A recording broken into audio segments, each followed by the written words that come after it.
தமிழ் மக்களுக்கும் கணேசன் பணிவான வணக்கம். என்னோட சேனல் சப்ஸ்கிரைப் பண்ணாதவங்க சப்ஸ்கிரைப் பண்ணிக்கோங்க. ஸோ வாங்க ஃப்ரெண்ட்ஸ், யூஎஸ் ஆயில் பற்றி டிஸ்கஸ் பண்ணலாம் ஃபஸ்ட்டு. ஸோ யூஎஸ் ஆயில் கிட்டத்தட்ட பார்த்தீங்கன்னா நல்ல ஒரு செல்லிங் ப்ரெஷர் தான். ஸோ மார்க்கெட் ஒரு பாசிட்டிவில் தான் ஓப்பன் ஆனிச்சு. ஸோ மிட் நைட் மார்க்கெட் வெள்ளிக்கிழமை ஒரு பாசிட்டிவில் தான் ஓப்பன் ஆனது. அப்படி இருந்துமே கூட -3.11% வரைக்கும் ஃபால் ஆயிருக்கு. ஸோ அகைன் அது மட்டும் இல்லாமல் அந்த லோவை பிரேக் பண்ணி ஸோ இன்னைக்கு ஓவர் நைட் மார்க்கெட் கூட ஸோ கிட்டத்தட்ட பார்த்தீங்கன்னா -$0.47 ஸோ நெகட்டிவ்ல தான் ஓப்பன் ஆயிருக்கு. ஸோ இந்த ஓப்பனிங் கண்டினியூ ஆகுமா, அதாவது பார்த்தீங்கன்னா நெகட்டிவ் ஸோ இன்னுமே பார்த்தீங்கன்னா கொஞ்சம் கீழே இறங்கிறதுக்கான ஒரு பாசிபிலிட்டி இருக்குது. அது எவ்வளோ தூரம்னு பார்த்தீங்கன்னா $72 வரைக்கும் வரும். ஸோ ஆல்ரெடி நம்ம பார்த்தது தான் 76.90, அதாவது $77 ரெசிஸ்டன்ஸாக எடுத்துட்டு ஸோ மார்க்கெட் கீழே வந்துட்டு இருக்கு. ஸோ அகைன் அடுத்த டார்கெட் ஸோ $72 வரைக்கும் வரதுக்கான ஒரு சான்சஸ் க்ரூட் யூஎஸ் ஆயிலில் இருக்குது. ஸோ அதோட எஃபெக்ட் சேம் க்ரூட் ஆயிலையும் அதே மாதிரி தான். ஸோ இதுவுமே பார்த்தீங்கன்னா அடுத்த சப்போர்ட் ஜோன் 6028. ஸோ எம்சிஎக்ஸில் ஃபஸ்ட்டு ட்ரா பண்ணிடலாம். So support zone 6026. So 6026. So அது வரைக்குமே பார்த்தீங்கன்னா ஸோ க்ரூட் ஆயில் இன்னைக்கு பார்த்தீங்கன்னா கண்டிப்பாக ஒரு கேப் டவுன். ஏன்னா already US oil so break, அதாவது பார்த்தீங்கன்னா ஃப்ரைடேவோட லோவை பிரேக் பண்ணி ஸோ கீழே தான் வந்துட்டு இருக்கு. ஸோ இது இன்னும் கொஞ்ச நாள் கண்டினியூஸ் ஆச்சு அப்படின்னா ஸோ கண்டிப்பாக ஸோ க்ரூட் ஆயில் ஒரு கேப் டவுன் விழுகிறதுக்கான ஒரு பாசிபிலிட்டிஸ் இருக்குது கண்டிப்பாக. ஸோ லெவல்ஸ் பார்க்கலாம்.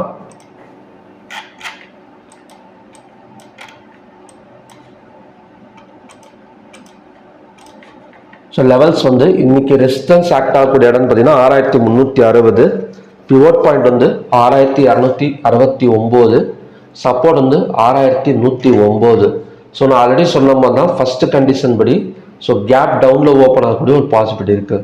ஸோ கேப் டவுனில் ஓப்பன் ஆகிற மார்க்கெட் மறுபடியும் பார்த்தீங்கன்னா மேலே வருமா அப்படின்னு கேட்டிங்கன்னா ஸோ கேப் டவுனில் ஓப்பன் ஆச்சுன்னா இந்த 6109 வரைக்கும் ஸோ தாராளமாக நம்ம செல் சைடு ஃபோக்கஸ் பண்ணலாம். இப்போ உதாரணத்துக்கு லோ பார்த்தீங்கன்னா 6177, சப்போஸ் 6160 இல்லை 50 அந்த மாதிரியெல்லாம் ஓப்பன் ஆனால் ஸோ இந்த இன்பிட்வீன் கேப் 6110 வரைக்கும் பார்த்தீங்கன்னா ஸோ தாராளமாக நாம் ஃபோக்கஸ் பண்ணலாம். என்ன சொல்கிறோம், செல் சைடு ஃபோக்கஸ் பண்ணலாம். ஸோ இந்த இடம் வந்ததுக்கப்புறம் 15 minutes candle green colour candle form ஆகலை அப்படின்னா ஸோ தாராளமாக 6026 வரைக்குமே பார்த்தீங்கன்னா அந்த செல் சைடு ஃபோக்கஸ் பண்ணலாம்.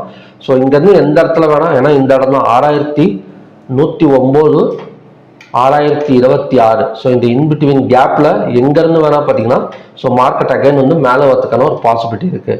ஸோ இன்பிட்வீன் கேப்பில் வந்ததுக்கப்புறம் ஏதாவது ஒரு இடத்துல 15 minutes candle green colour candle form ஆனிச்சு அப்படின்னா ஸோ கண்டிப்பாக அங்கேருந்து பார்த்தீங்கன்னா ஸோ மார்க்கெட் கண்டிப்பாக கேண்டில்ஸ் 6269 வரைக்கும் அகெயின் ரெசிஸ்டன்ஸ் எடுக்கிறதுக்கான ஒரு பாசிபிலிட்டிஸ் கண்டிப்பாக இருக்குது. ஸோ இது ஃபர்ஸ்ட் கண்டிஷன். ஸோ ரெண்டாவது கண்டிஷன், சப்போஸ் கேப் டவுன் எடுக்கிற மார்க்கெட் ஸோ அந்த கேண்டில்ல இருந்தே மேலே வந்தது அப்படின்னா ஸோ பை ஃபோக்கஸ் பண்ணாதீங்க. இந்த பிவோட் வந்ததுக்கப்புறம் ஸோ செல்லிங் ஃபோக்கஸ் பண்ணுங்க. ஸோ இந்த பிவோட் வந்ததுக்கப்புறம் 15 minutes candle red colour candle form ஆனதுக்கப்புறம் செல்லிங் ஃபோக்கஸ் பண்ணுங்க. ஸோ இந்த ரெண்டு கண்டிஷன் தான் இன்னைக்கு ஒர்க் ஆகக்கூடிய சான்சஸ் இருக்கு. ஒன்று கேப் டவுன்ல ஓப்பன் ஆனால் ஸோ தாராளமாக நம்ம 6110 வரைக்கும் செல்லிங் தாராளமாக ஃபோக்கஸ் பண்ணலாம். 6026 வரைக்குமே பாசிபிலிட்டிஸ் இருக்கு. ஸோ இருந்தாலுமே பார்த்தீங்கன்னா ஒரு சேஃப் ஜோன் 609. ஸோ அந்த இடம் ஸோ இந்த சப்போர்ட் ஜோன்ல ஏதாவது ஒரு இடத்துல 15 minutes candle green colour candle form ஆயிட்டு ஸோ மேலே வரதுக்கான ஒரு பாசிபிலிட்டிஸ் க்ரூட் ஆயில்ல இருக்கு. ஸோ ரெண்டாவது கண்டிஷன், மார்க்கெட் கீழே இறங்காம கேப் டவுன் போட்ட அதே கேண்டில் இருந்தே மார்க்கெட் மேலே வந்துச்சு அப்படின்னா இந்த பிவோட் ஸோ கீழே இறங்கிறதுக்கான ஒரு பாசிபிலிட்டிஸ் க்ரூட் ஆயில்ல இருக்கு. ஸோ ஓகே ஃப்ரெண்ட்ஸ், பார்க்கலாம் என்ன மாதிரி நடக்குது அப்படின்னு. ஸோ மறுபடியும் பார்த்தீங்கன்னா நல்ல ப்ரிடிக்ஷன் வீடியோட நான் உங்களை மீட் பண்ணுறேன். நன்றி, வணக்கம்.